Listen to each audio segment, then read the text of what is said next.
कैसे हैं फ्रेंड्स। आशा करते हैं कि आप लोग अच्छे होंगे। तो बहुत सारे स्टूडेंट कमेंट करके हमसे पूछ रहे हैं कि सर आरआरबी एएलपी सीबीटी2 की कट ऑफ कितनी जाने वाली है।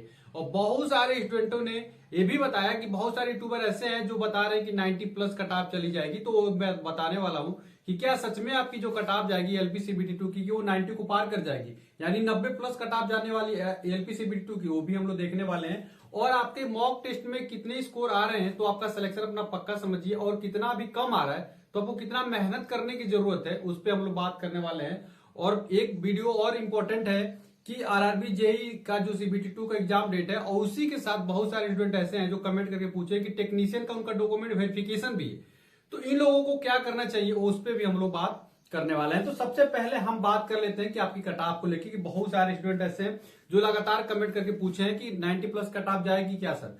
तो देखिए मैं आपको एक चीज बता देता हूं कि जैसे बहुत सारे यूट्यूबर हैं वो लगातार क्या बात बोल रहे हैं कि बहुत ज्यादा टाइम मिल रहा है, और टाइम मिलने की वजह से क्या हो रहा है कि आपकी कट ऑफ बहुत ज्यादा इंक्रीज कर जाएगी। लेकिन रियलिटी क्या है मैं बता रहा हूं। देखिए अभी तक जो लोग 70 कट ऑफ बता रहे थे, अब क्या बता रहे हैं 70 को पार करके 90 के पास चले गए। क्यों?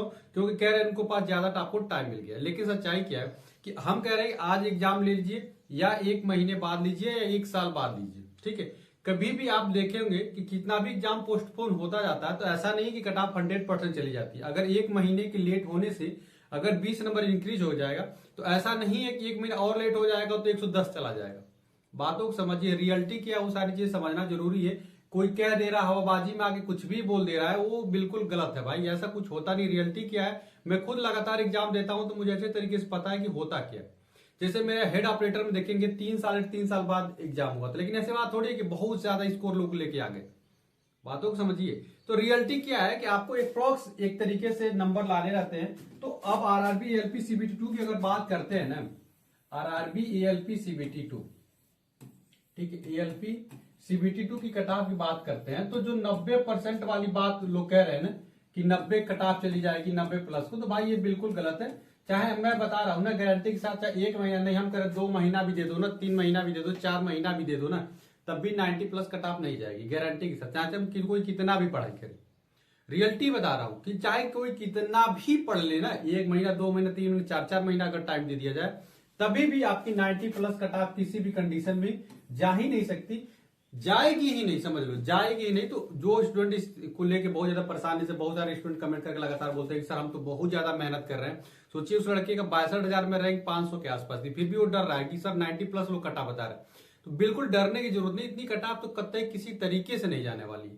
तो आप लोग बिल्कुल निश्चिंत रहिए, ऐसे यूट्यूबरों से दूर रहिए जो इस तरीके से भ्रामक फैला रहे हैं। आपको पता है कि जब आरआरबी एलपी सीबीटी1 का पेपर हुआ था तो उस समय भी लोग क्या बोलते थे कि आउट ऑफ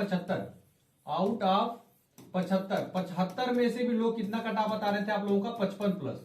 कोई 55 से नीचे बता ही नहीं रहा था, कोई भी आपको 55 से नीचे बता ही नहीं रहा था इतना आपकी कटाव जाने वाली थी। लेकिन मैं शुरू से ही बोल रहा था कि आपकी कटाव जो है 38-35 के आसपास ही रहेगी, और उतने के आसपास आप सबकी कटाव रही भी, ठीक है।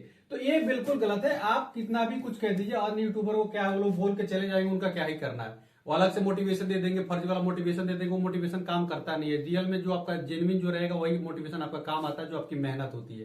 तो इस तरीके से लोगों से दूर रहना, ठीक है। ऐसे लोगों से क्या करना, आपको बिल्कुल दूरी बना के रखना है। और अपना टारगेट क्या रखना है, अपना टारगेट जब तक आप एग्जाम डेट शेड्यूल नहीं हो जाता, आपको पता है कि एलपी सीबीटी2 का एग्जाम डेट अभी शेड्यूल नहीं हुआ है, जब तक आपका सिलेबस, जब तक एग्जाम डेट शेड्यूल नहीं हो जाता है तब तक आपका क्या करना है, मैथ के जितने भी चैप्टर है सिलेबस में, उस चैप्टरों को अच्छे तरीके से रिवीजन करिए, प्रैक्टिस लगाइए। कोई उससे ज्यादा ट्रिक है तो ट्रिक अपनाइए, उस पर अपना काम करिए। फिर रीजनिंग वाले चैप्टर जो है, रीजनिंग वाले चैप्टर पे भी आपको अच्छे तरीके से मेहनत करके काम करना है। जो भी आपकी कमजोरी रह गई उस पे काम करना है। जैसे आपको एलपी में रीजनिंग पता है कि थोड़ा टफ लेवल का आ गया था, तो उस तरीके से गलतियों से आपको बचना है, उस तरीके की गलतियों से आपको बचना है, उस तरीके की गलती आपको नहीं करनी है। तो जो ब्लड रिलेशन के हो जाते हैं, वेन डायग्राम हो जाता है, कथन निष्कर्ष हो जाता है, कथन निष्कर्ष सवाल जो थोड़ा जाता है, पूर्व धारणा वाले सवाल आते हैं, तो जहां पे गलती आपकी ज्यादा होती है उन पे आप थोड़ा और भी कंसेप्ट जनरेट करिए, यूट्यूब से थोड़ा और भी पढ़ाई कर लीजिए। और बेसिक साइंस और इंजीनियरिंग ड्राइंग जो है ये भी बड़ा इंपॉर्टेंट है, इंजीनियरिंग ड्राइंग का सिलेबस थोड़ा सा अच्छे से कंप्लीट कर लीजिएगा, ठीक है। उसके बाद जो आपकी टॉपिक की कमजोर रही है ना, जैसे आपके स्कोर अच्छे नहीं आ रहे, तो उन टॉपिकों को देखिए। जो कोई मॉक टेस्ट देते होंगे तो उन मॉक टेस्टों में आपकी क्या कमी रह गई, कौन सा चैप्टर आपको बार बार छूट रहा है, हर मॉक टेस्ट में जब वहां पे जा रहे हैं आपको स्किप करने पड़ रहा है, तो उसको जाके यूट्यूब से देख लीजिए, कोई बुक रखे होंगे बुक से देख लीजिए, कोई आप पेड कोर्स खरीद लिए वहां पे जाके देखिए और अच्छे तरीके से रिवीजन कर लीजिए। अभी आपके पास टाइम है, जब तक एग्जाम डेट शेड्यूल नहीं हुआ है तब तक पास टाइम है अपनी कमजोरियों को दूर करने का। एग्जाम डेट जैसे शेड्यूल हो जाएगा फिर आपको रिवीजन करने में फोकस कर देना है। पूरा रिवीजन बहुत जरूरी होता है, सिलेक्शन के लिए रिवीजन तो मस्ट मस्ट एकदम जरूरी है। तो basic science engineering drawing, basic science को पहले कंप्लीट कर लीजिएगा, इंजीनियरिंग ड्राइंग भी कंप्लीट करना है। इसमें इन्वायरमेंट वाला भी, इन्वायरमेंट से भी सवाल आता है, कंप्यूटर के भी सवाल आते हैं, तो कंप्यूटर वाले भी सिलेबस, आपका सिलेबस बड़ा है, ठीक है। तो आप कतई किसी भी तरीके से किसी भी भ्रम में मत आइए कि 90 प्लस आपकी कट ऑफ चली जाएगी। जो बोल रहा है ना, जो यूट्यूबर बोल रहा है ना, उसको भी बैठा दोगे ना, वो ला भी नहीं पाएगा, समझ रहे हो, 80 प्लस ही नहीं ला पाएगा। कहने के लिए तो कुछ भी कोई कह सकता है, रियलिटी क्या है, जो बैठता है वही जानता है असलियत। आप मॉक टेस्ट देते हो, आप जानते हो कि असलियत क्या है, कितना नंबर आ रहा है, ठीक है। उसके बाद से आपके पास ट्रेड भी है, ट्रेड भी आपको पढ़ाई करना है, ट्रेड की भी आपको अच्छे तरीके से पढ़ाई करना है। तो इतना ब्रॉड सिलेबस में कैसे कोई कह सकता है कि किसी को पता थोड़ी है कि, अब देखो एसएससी सीजीएल थोड़ी है, एसएससी की एग्जाम कोई थोड़ी है कि पीवाईक्यू ही आनी है। अब पीवाईक्यू क्या है, जो ज्यादा रट के चला जाएगा उसी का स्कोर आ जाएगा, ऐसा तो है भी नहीं रेलवे में। ऐसा आपने कभी भी नहीं देखा होगा, रेलवे में पीवाईक्यू सारा का सारा आ जाता है। यहाँ पे हर साल सवालों को जनरेट किया जाता है, इसीलिए यहाँ पे देखे होंगे बहुत ज्यादा कटऑफ आपकी नहीं जाती, ठीक है। नॉर्मलाइजेशन की वजह से टेक्नीशियन की कटऑफ गई थी और उसके वजह से आसान पेपर भी टेक्नीशियन, लेकिन एएलपी में ऐसा नहीं होने वाला। इसीलिए मैं कह रहा हूं कि जो नई भर्ती आ रही है टेक्नीशियन की, उसमें ट्रेड भी लगाओ, ताकि इस तरीके से गलतियों से लोग बचे, ठीक है। तो ये सारी चीजें रही, आपको अच्छे तरीके से फोकस करना है और अपना टारगेट देखिए, किसी भी कंडीशन में इस बार भी आपका देखिए 70 के ऊपर स्कोर लेके आने की कोशिश करिएगा ना। अगर आप 50 नंबर 60 नंबर ला रहे हैं, 65 नंबर ला रहे हैं, तो आप 70 को पार कर जाइए, आराम से निश्चिंत रहिए। इसी के इर्द गिर्द आपकी कटऑफ जाने वाली है एएलपी सीबीटी 2 की। 90 कतई नहीं जाएगी, चाहे कितना भी कोई टाइम आपको दे देना। देखो कटऑफ निर्भर किस पे करती है कि हार्ड पेपर की डिफिकल्टी लेवल पे। और अभी आपको पता थोड़ी है कि एकदम इजी क्वेश्चन ही आ जाएंगे, आपको कोई पता नहीं है कि एकदम इजी क्वेश्चन ही आ जाएंगे, मीडियम आएगा, हार्ड आएगा, किसी भी तरीके से आएगा, लेकिन अभी तो पता थोड़ी है। और किसी भी तरीके से कितना भी इजी आ जाए, 90 को पार करना किसी भी संभावना नहीं है ये बिल्कुल, क्योंकि देखिए 8 गुना लड़कों को क्या किया जाएगा, आपका सिलेक्शन करवाया जाएगा, 8 गुना लड़कों को सिलेक्शन करवाया जाएगा साइको के लिए। तो किसी भी कंडीशन में इतना नंबर कटऑफ आपकी नहीं जाने वाली है, ठीक है। ये बिल्कुल आप इस बात से निश्चिंत रहिए। 70-75 नंबर ला लेते हैं तो 75 नंबर लाने पे तो फाइनल सिलेक्शन के आप पास पहुंच जाएंगे, 75 के आसपास आते ही आप फाइनल सिलेक्शन वाले कटऑफ को भी पार कर जाएंगे। तो बिल्कुल निश्चिंत रहिए, हड़बड़ाने की जरूरत नहीं है। आपके मॉक टेस्ट में स्कोर कम आ रहे हैं तो मैंने सारी चीजें बताई, टॉपिक को देख लीजिए और उसको अच्छे तरीके से रिविजन कर लीजिए। अब बात आती है कि जो आरआरबी जेई के वाली जो मैं बात बोला था कि आरआरबी जेई और टेक्नीशियन का एक साथ डॉक्यूमेंट वेरिफिकेशन है सब, तो उनको क्या करना चाहिए। तो देखिए आपको पता है कि टेक्नीशियन का मतलब एक नौकरी आपकी पक्की हो चुकी है, आरआरबी जेई में अभी नौकरी होनी है, वहां पे आरआरबी जेई सीबीटी 2 होनी है। पहली बात तो पहली बात आपको क्या ध्यान रखना है, पहली बात अगर डॉक्यूमेंट वेरिफिकेशन है तो ये आगे पीछे टलता है। जैसे अगर मान लीजिए आपका 21 अप्रैल को आपका डॉक्यूमेंट वेरिफिकेशन है और 22 को आपका आरआरबी जेई सीबीटी 2 है, तो आप अपने जो भी जोन में है, जिस भी जोन में आपका सिलेक्शन हुआ है, वहां पे अभी आपका जब एडमिट कार्ड वगैरह आएगा तो वहां पे या आरआरबी का नंबर निकाल लीजिएगा, हेल्पलाइन नंबर, वहां से आप बात करेंगे तो बात करने पे सारी चीजें क्या हो जाती है, कंफर्म हो जाती है। क्योंकि डॉक्यूमेंट वेरिफिकेशन 2-3 दिन चलता है, एक दिन तो चलता नहीं है, तो कभी भी आप आगे पीछे जाकर अपना डॉक्यूमेंट वेरिफिकेशन करवा लेंगे, इसमें कोई भी दिक्कत नहीं है।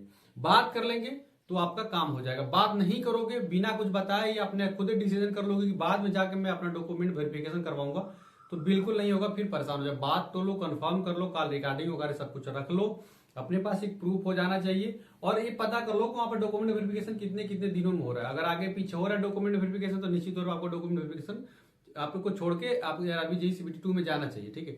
लेकिन अगर मान लीजिए वहां पे एक ही डेट है, उसके बाद डॉक्यूमेंट वेरिफिकेशन नहीं होगा वहां पे, तो निश्चित तौर पे आपको अपना टेक्नीशियन वाला डॉक्यूमेंट वेरिफिकेशन देने जाना चाहिए, क्योंकि वहां पे एक नौकरी आपकी फिक्स है, आरआरबी जेई में फिक्स होनी है। तो आप लोग पहले निश्चिंत हो जाइएगा, वहां पे बोर्ड में बात करके अगर पता कर लीजिएगा कितने दिन आपका डॉक्यूमेंट वेरिफिकेशन है।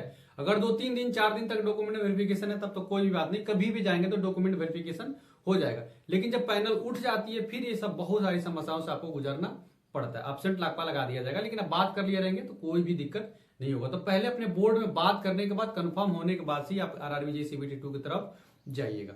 चलिए आशा करते हैं कि चीजों को समझ रहे होंगे और बोर्ड में बात करेंगे ना तो क्लियर हो जाता है, कोई भी दिक्कत नहीं होती, आपका डॉक्यूमेंट वेरिफिकेशन बाद में हो जाता है।